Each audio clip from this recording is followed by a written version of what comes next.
Lucas 15:1-10. Ang mabuting balita ng Panginoon ayon kay San Lucas.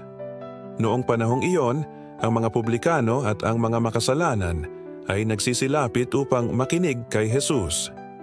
Nagbulong-bulungan ang mga Pariseo at ang mga eskriba. Ang sabi nila, ang taong ito'y nakikisalamuha sa mga makasalanan at nakikisalo sa kanila. Kaya't sinabi sa kanila ni Jesus ang talinghagang ito, "Kung ang sino man sa inyo ay may 100 tupa at mawala ang isa, ano ang gagawin niya? Iiwan ang 99 sa ilang at hahanapin ang nawawala hanggang sa matagpuan, hindi ba? Kapag nasumpungan ay masaya niyang papasanin ito. Pagdating ng bahay, aanyayahan niya ang kanyang mga kaibigan at mga kapitbahay. Sasabihin niya, makipagsaya kayo sa akin, sapagkat nasumpungan ko sa wakas ang tupa kong nawawala.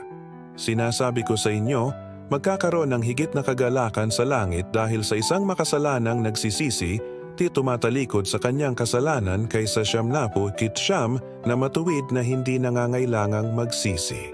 O kaya, kung ang isang babae ay may 10 salaping pilak at mawala ang isa, ano ang gagawin niya?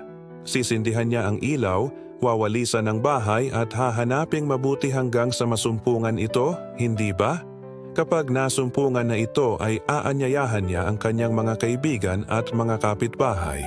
Sasabihin niya, makipagsaya kayo sa akin sapagkat nasumpungan ko sa wakas ang nawala kong salaping pilak. Sinasabi ko sa inyo, gayon din ang kagalakan ng mga anghel ng Diyos dahil sa isang makasalanang nagsisi, di tumalikod sa kanyang kasalanan. Ang mabuting balita ng Panginoon.